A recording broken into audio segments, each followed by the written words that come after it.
कोई भी खेल खेलना शुरू करोगे तो उसमें भाव नहीं जुड़ा होगा, उसमें कोई ना कोई दिशा जुड़ी होगी जिस दिशा में आपको अपने खेल को लेकर जाना है। लेकिन ये ध्यान रखिए कि जो हमारा जीवन है उसमें दिशा हमें देनी है, उसमें दिशा हमें ढूंढनी पड़ेगी उसको देने के लिए, लेकिन भाव ज़रूर जुड़ा हुआ है।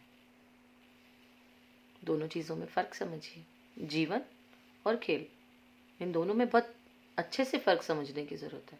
और यदि आप अपने जीवन को भाव के साथ साथ दिशा नहीं दोगे तो वो आपको दिशा देने लगेगा।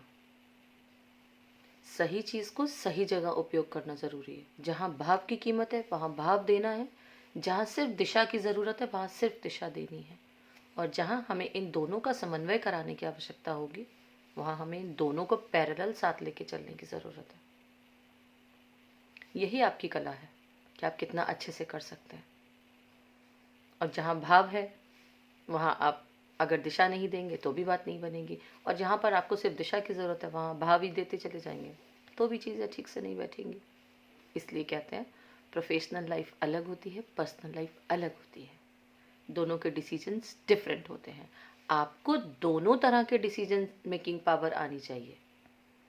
जहाँ जिस चीज़ की आवश्यकता है आपको उन दोनों जगहों पर सक्षम होना है, और उन दोनों जगह पर आप कब सक्षम हो सकेंगे? जब आप स्वयं के लिए सक्षम हो सकेंगे।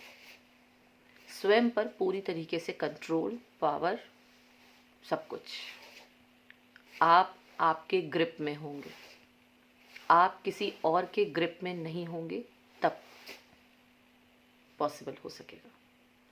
स्वयं को पढ़िए, किसी और को पढ़ने में समय वेस्ट मत कीजिए, किसी और को दिशाएं देना बंद कीजिए, अपनी दिशाएं तय करिए। किसी और के भावों में बहना बंद कीजिए, अपने भावों को तय कीजिए। कहाँ कितना डीप जाना है और कितना डीप नहीं उतरना है। गाड़ी चलाते हैं तो उसमें स्पीड देना, ब्रेक, ये सब ऑन टाइम होता है। तो ये तो आपका जीवन है इतना बड़ा, इतना लंबा। अब आप इसे बड़ा बनाते हैं कि लंबा बनाते हैं, ये तो सब आपकी चॉइस पे डिपेंड करता है। सोचिए थोड़ा सा, फिर से सुनिएगा मेरी वीडियो। नमः शिवाय।